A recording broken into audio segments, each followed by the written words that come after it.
Telling Them Apart from No Outspan by Deneys Reitz. In South Africa, we too were faced by what seemed to be a dangerous situation. Italy had 200,000 soldiers in Abyssinia, and we expected an immediate move to invade Kenya, and in due course our own country, for at the time there was little to stop them. Kenya had a few battalions of askari, and as for a South African army, it existed largely on paper when the war began, though General Smuts was feverishly at work building up a new one, and volunteers were flocking to the colours. In the meantime, the Afrikaner racial extremists openly exulted at the British reverses. In Parliament and over the countryside, they shouted that England was but a twitching corpse, that Hitler would dictate his peace terms in London within 6 weeks. The British Empire was crumbling, and they were going to establish an Afrikaner dictatorship in which General Smuts and his followers were to be called to account on Gestapo lines. And a strange movement had sprung up to implement these threats. It was known as the Ossewa Brandwag, the ox wagon picket.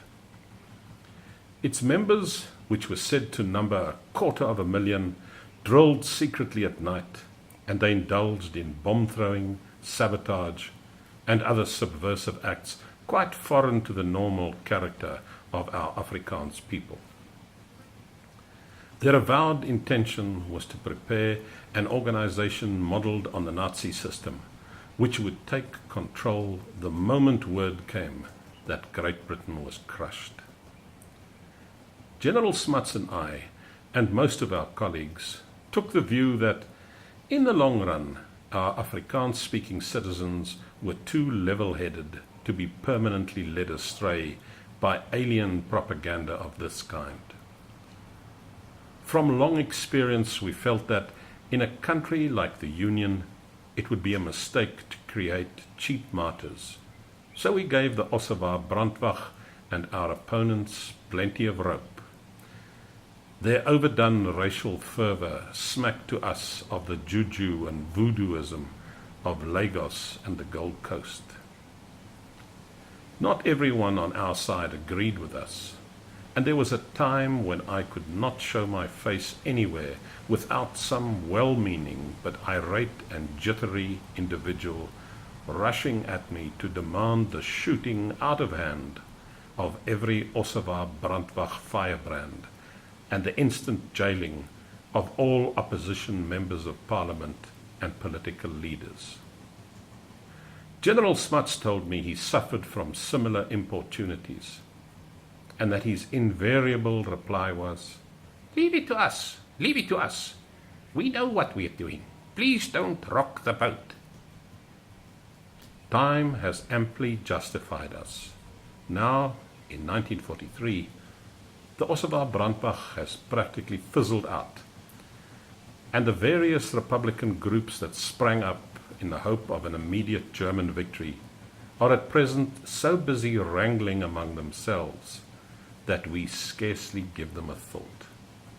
All along I have striven to avoid, as far as possible, overmuch reference to our intertribal stupidities, but I was forced to touch on them here and there for the sake of giving an idea of the South African political background.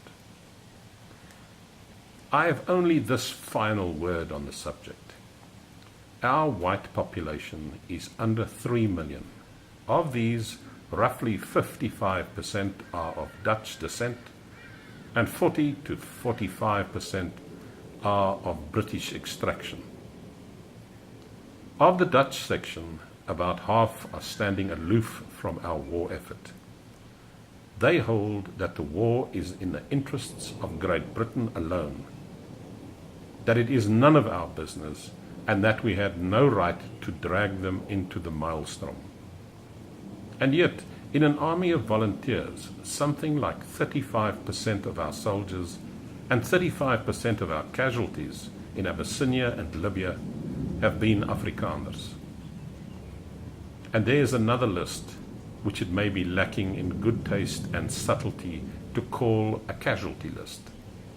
It is the notices of engagements and marriages between Afrikaans and English couples that appear in the newspapers every day.